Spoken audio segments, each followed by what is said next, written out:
Dear students, आपको mobile screen पर जो ट्रिक नज़र आ रही है, ये trick white phosphorus and red phosphorus में डिफरेंस के लिए है। आप भी देखेंगे कि इस ट्रिक से कितनी जल्दी आपको डिफरेंस याद हो जाते हैं और कितने सारे डिफरेंस आप लिख सकते हैं। ठीक है, देखिए, ये सफ़ेद फास्फोरस और लाल फास्फोरस में अंतर के लिए ट्रिक है डियर। ठीक है, आपको पता है मेरी जो ट्रिक्स होती हैं ज़्यादातर इंग्लिश मीडियम स्टूडेंट्स को ध्यान में रख कर के बनाई जाती हैं। ठीक है, आप भी थोड़ा ध्यान देंगे तो आपको भी समझ में आ जाएगी। ठीक है, चलिए शुरू करते हैं। देखिए यहाँ पर, ये देखिए, ये white phosphorus and red phosphorus, white phosphorus and red phosphorus में डिफरेंस के लिए हमें पूरी ट्रिक देखते हैं। देखिए, पहले मैं डिफरेंस बोलूँगा वाइट फास्फोरस के लिए, फिर बाद में बोलूँगा मैं रेड फास्फोरस के लिए। तो देखिए, इग्निशन टेम्परेचर, इग्निशन टेम्परेचर जो वाइट फास्फोरस का होता है वो 30 होता है, 30, और रेड फास्फोरस का होता है 260 डिग्री सेंटीग्रेड। क्लियर? देखो, इग्निशन टेम्परेचर वाइट फास्फोरस का जो होता है वो होता है 30 डिग्री सेंटीग्रेड, 30 डिग्री सेंटीग्रेड, और रेड फास्फोरस का होता है 260 डिग्री सेंटीग्रेड। ये देखिए, ठीक। आगे, व्हाइट फास्फोरस सॉफ्ट सॉलिड होता है और रेड फास्फोरस ब्रिटल पाउडर होता है। क्लियर? सॉफ्ट सॉलिड, यहां लिख देता हूं मैं, सॉफ्ट सॉलिड। ये देखिए यहां पर सॉफ्ट सॉलिड, और रेड फास्फोरस जो होता है ये ब्रिटल नेचर का होता है। ठीक, ये ब्रिटल पाउडर होता है। आगे देखिए, वाइट फास्फोरस की जो ऑर्डर होती है वो गार्लिक, इसमें जो स्मेल होती है वो क्या होती है? गार्लिक की तरह स्मेल होती है। और वाइट फास्फोरस क्या होता है? ऑर्डरलेस। यहाँ ओ का मतलब क्या होता है? ऑर्डरलेस। क्लियर? फिर से देखिए, वाइट फास्फोरस की जो स्मेल होती है वो गार्लिक की तरह होती है। गार्लिक मतलब लहसुन की तरह इसकी स्मेल होती है, गार्लिक। ये, और जो रेड फास्फोरस होता है वो क्या होता है डियर? वो ऑर्डरलेस होता है। ठीक है, यानी कि उसमें कोई स्मेल नहीं होती है, वो गंधहीन होता है। ठीक। आगे, यहाँ पर मैंने बताया आपको कि white phosphorus and red phosphorus के लिए ट्रिक है। तो जरा देखें, वाइट फास्फोरस जो होता है वो मोर रिएक्टिव होता है। ठीक है, वाइट फास्फोरस जो होता है वो मोर रिएक्टिव होता है। यहाँ ए मार का मतलब क्या होता है? More reactive. तो आप याद रखिएगा, मोर रिएक्टिव होता है। और रेड फास्फोरस जो होता है वो लेस रिएक्टिव होता है। तो क्लियर हो रहा है आपको? देखो, मैं यहाँ पर इसके लिए यहाँ एरो लगा देता हूँ और इसके लिए भी एरो लगा देता हूँ। पहला वाला एरो यहाँ पर है, ये मोर रिएक्टिव। वाइट फास्फोरस क्या होता है? मोर रिएक्टिव होता है। और रेड फास्फोरस जो होता है डियर वो लेस रिएक्टिव होता है। ठीक, ये देखिए। इसके बाद आप देखिए, जो वाइट फास्फोरस होता है वो वाटर में नो सॉल्युबल, वाटर में सॉल्युबल नहीं होता है। ठीक है, वाटर में नॉट सॉल्युबल, वाटर में सॉल्युबल नहीं होता। लेकिन रेड फास्फोरस क्या होता है? वो सॉल्युबल हो जाता है। ठीक है, तो यहाँ लिख देता हूँ मैं, रेड फास्फोरस क्या हो जाता है? वो सॉल्युबल हो जाता है, जबकि वाइट फास्फोरस क्या होता है? Not soluble. यहाँ लिख देता हूँ मैं, ये नॉट सॉल्युबल। ठीक। आगे, अगर हम कार्बन डाइसल्फाइड की बात करते हैं तो याद रखिएगा कि कार्बन डाइसल्फाइड वाइट फास्फोरस में, ठीक है, वो सॉल्युबल हो जाता है। ठीक है, याद रखना आप लोग, वाइट फास्फोरस जो है कार्बन डाइसल्फाइड में क्या हो जाता है? सॉल्युबल हो जाता है। लेकिन रेड फास्फोरस कार्बन डाइसल्फाइड में सॉल्युबल नहीं होता, नॉट सॉल्युबल। तो देखिए, मैं आपको बताऊं कि जब आप वाटर की बात अगर आप करेंगे तो एरो आपको इस तरफ ध्यान रखना पड़ेगा, ये एरो। इसका मतलब वाटर में वाइट फास्फोरस नॉट सॉल्युबल है, मगर रेड फास्फोरस जो है सॉल्युबल है। लेकिन जब आप CH2 की बात करोगे तो CH2 में आपको एरो इस तरफ ऐसे लगाना है, बस इतना ध्यान रखना। इसका मतलब होता है कि कार्बन डाइसल्फाइड में रेड फास्फोरस क्या होता है, ठीक है, आपको ये याद रखना पड़ेगा कि कार्बन डाइसल्फाइड में जो रेड फास्फोरस होता है वो नॉट सॉल्युबल होता है, ठीक है। लेकिन वाइट फास्फोरस क्या होता है उसके अंदर, सॉल्युबल हो जाता है, ठीक है। समझ में आ रहा है ना आपको? तो इतनी सी बात आपको ध्यान रखना है, ठीक है। यस, अब हम आगे की तरफ चलें तो यहाँ पर देखिए, यहाँ ये जो लिखा हुआ है इसका मतलब क्या होता है, देखिए यहाँ पर लिखा हुआ है 1821D। डी का मतलब होता है डेंसिटी। यहाँ पर अगर हम बात करते हैं तो वाइट फास्फोरस की डेंसिटी होती है 1.8। यहाँ डी को मैंने दो तरह से यूज़ किया है, डेंसिटी एंड डेसिमल। तो जब आप यूज़ करेंगे तो आप क्या 1.8 बोलेंगे और 2.1 बोलेंगे। तो वाइट फास्फोरस की डेंसिटी जो होती है 1.8 होती है, ठीक है, और रेड फास्फोरस की डेंसिटी होती है वो 2.1 होती है, ठीक। आगे वाइट फास्फोरस जो होता है वो टॉक्सिक नेचर का होता है, यहाँ लिख देता हूँ मैं टॉक्सिक। ये देखिए ये क्या होता है, टॉक्सिक नेचर का होता है। लेकिन रेड फास्फोरस जो होता है वो नॉन टॉक्सिक, याद रखिएगा आप। एंटी का मतलब क्या होता है डियर, नॉन टॉक्सिक। यहाँ लिख देता हूँ मैं, एंटी का मतलब क्या होता है डियर, ये नॉन टॉक्सिक। तो आप समझ जाएंगे ये नॉन टॉक्सिक है। एंटी मतलब नॉन टॉक्सिक और टी मतलब टॉक्सिक। तो देखा आपने कि ये ट्रिक आपके लिए कितनी इंपॉर्टेंट है। इस ट्रिक से आपने कितने सारे डिफरेंस कवर कर लिए हैं। इस ट्रिक को मैं एक बार और समझा देता हूँ तो आपको बहुत अच्छे से समझ में आ जाएगा, फिर उसके बाद आपको प्रॉब्लम कभी आ ही नहीं सकती है, ठीक है। चलो शुरू करते हैं। देखिए यहाँ पर याद रखना, इट्स का मतलब होता है इग्निशन टेम्परेचर। वाइट फास्फोरस का होता है 30 और रेड फास्फोरस का होता है 260। तो ये इतना आपको समझ में आ गया। उसके बाद वाइट फास्फोरस जो होता है सॉफ्ट सॉलिड होता है और रेड फास्फोरस जो होता है वो ब्रिटल पाउडर होता है, ब्रिटल नेचर का होता है, मतलब बी यानी ब्रिटल, यानी ब्रिटल पाउडर होता है, ठीक। आगे जो वाइट फास्फोरस होता है वो गार्लिक उसमें ऑर्डर होती है और जो रेड फास्फोरस होता है उसमें जो है वो ऑर्डरलेस होता है, ठीक है। आगे मैंने बताया आपको कि यहाँ WR का मतलब white phosphorus and red phosphorus है, और इस R को ही मैंने रिएक्टिविटी के लिए यूज़ किया। किसको, इस रेड फास्फोरस वाले R को, ठीक है। अब देखना कैसे। वाइट फास्फोरस जो होता है ये मोर रिएक्टिव होता है, लेकिन रेड फास्फोरस जो होता है वो लेस रिएक्टिव होता है। आगे जो वाइट फास्फोरस होता है वो वाटर में नॉट सॉल्युबल, वाटर में सॉल्युबल नहीं होता है, लेकिन रेड फास्फोरस जो होता है वो सॉल्युबल हो जाता है वाटर में, ठीक। आगे अगर हम कार्बन डाइसल्फाइड की बात करते हैं तो कार्बन डाइसल्फाइड में क्या होता है, जो वाइट फास्फोरस होता है वो not soluble in carbon disulphide में सॉल्युबल नहीं होता है, लेकिन रेड फास्फोरस इस कार्बन डाइसल्फाइड में सॉल्युबल हो जाता है। इतना याद रखना, उल्टा होता है इसके अंदर। जो वाटर में जो चीज़ सॉल्युबल होती है वो कार्बन डाइसल्फाइड में वो चीज़ सॉल्युबल नहीं होती है। अभी आपने देखा वाटर में वाइट फास्फोरस जो होता है वो नॉट सॉल्युबल होता है, ठीक है, लेकिन रेड फास्फोरस जो होता है वो सॉल्युबल होता है। मगर कार्बन डाइसल्फाइड में उल्टा होता है।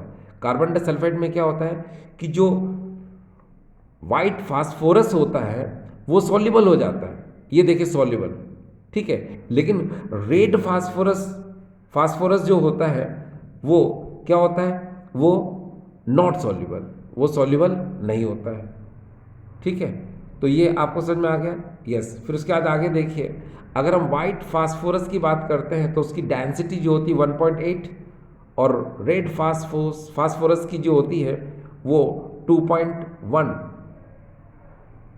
डेंसिटी होती है। आगे जो वाइट फास्फोरस होता है उसकी जो होता है वो टॉक्सिक नेचर का होता है, ठीक है, लेकिन जो रेड फास्फोरस होता है वो नॉन टॉक्सिक नेचर का होता है।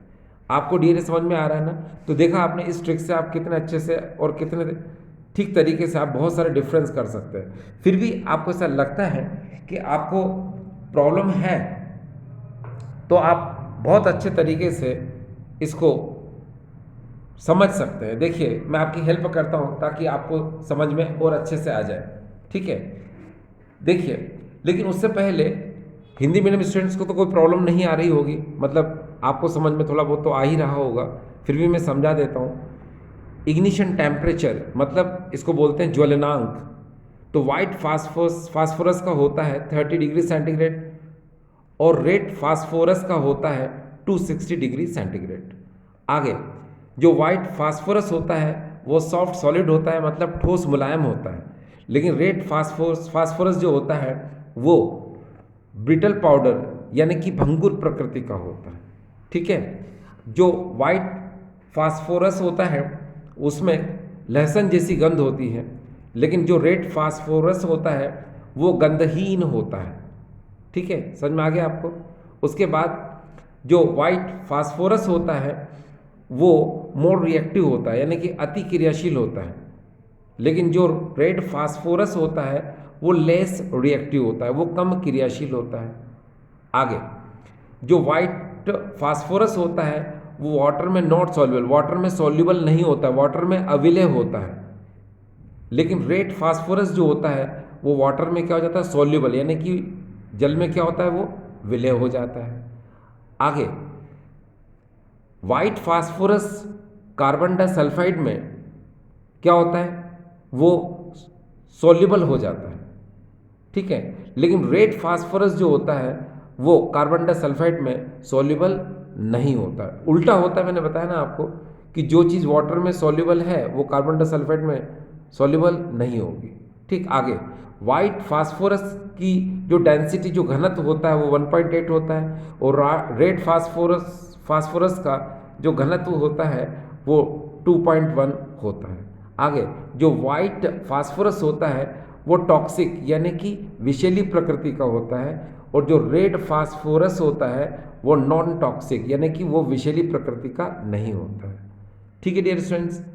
देखिए, ये जो अभी मैंने डिफरेंस बताए हैं, ये डिफरेंस आपके सामने लिखे हुए हैं, you can understand very well.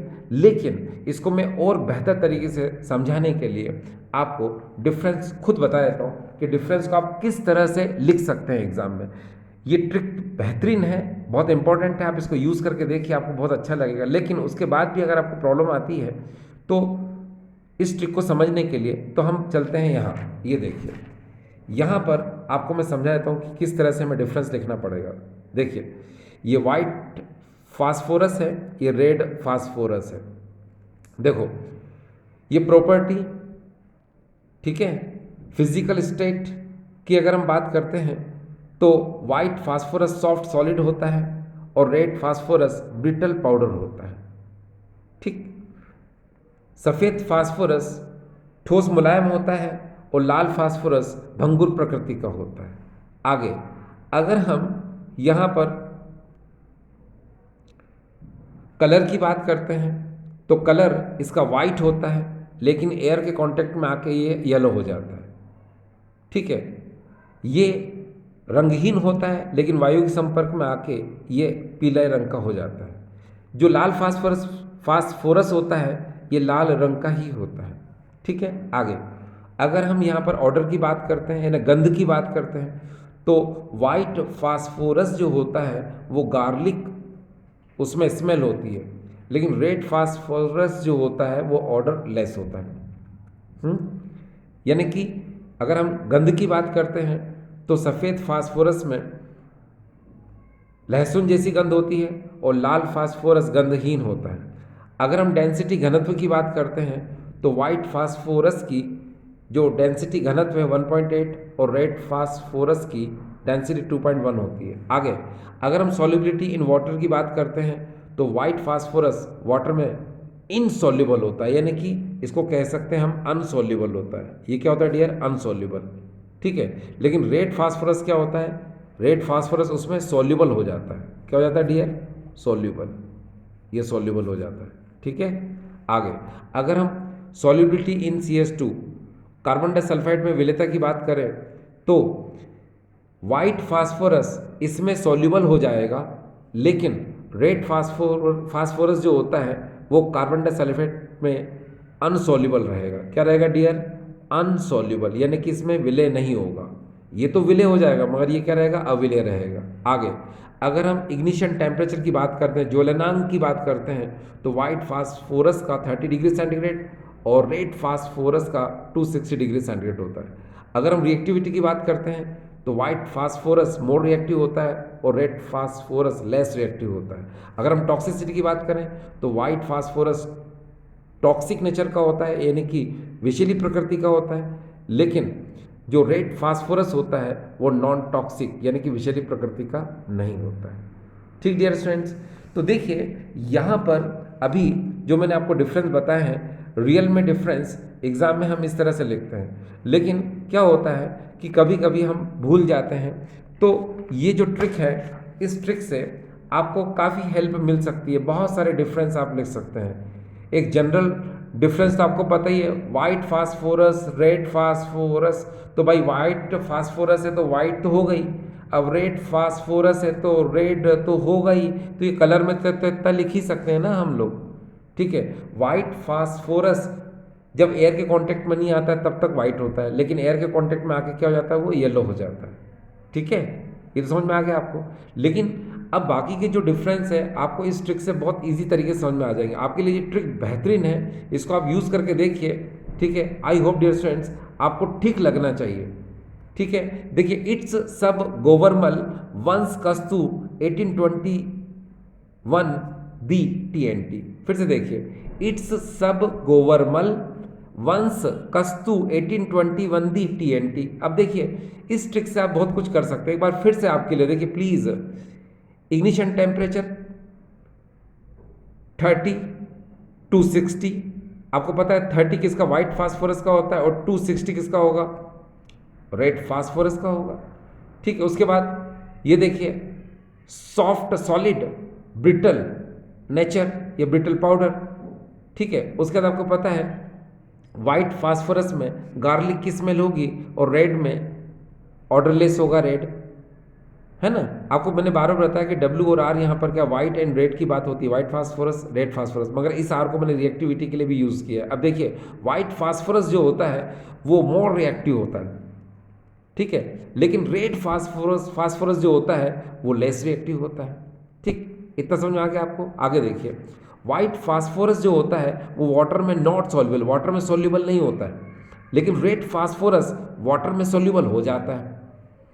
अगर हम कार्बन डाइसल्फाइड में सॉल्युबिलिटी की बात करते हैं तो कार्बन डाइसल्फाइड में जो रेड फास्फोरस होता है वो सॉल्युबल नहीं होता है, क्योंकि इसमें आपको उल्टा चलना है ऐसे। ठीक है, तो देखो यहाँ पर आपको समझ में आ जाएगा कैसे।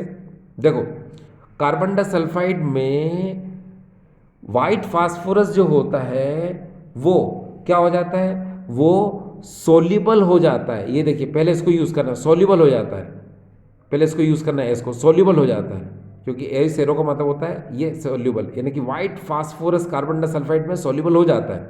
ठीक है, लेकिन रेड फास्फोरस इस कार्बन डाइसल्फाइड में नॉट सॉल्युबल, यानी सॉल्युबल नहीं होता है। ठीक, आगे वाइट फास्फोरस की डेंसिटी 1.8 और रेड फास्फोरस की डेंसिटी 2.1 होती है।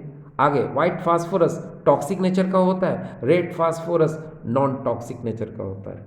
आई होप डियर स्टूडेंट्स ये ट्रिक आपको समझ में आई होगी। ठीक डियर स्टूडेंट्स, कोशिश की है मैंने। ठीक है, थैंक यू।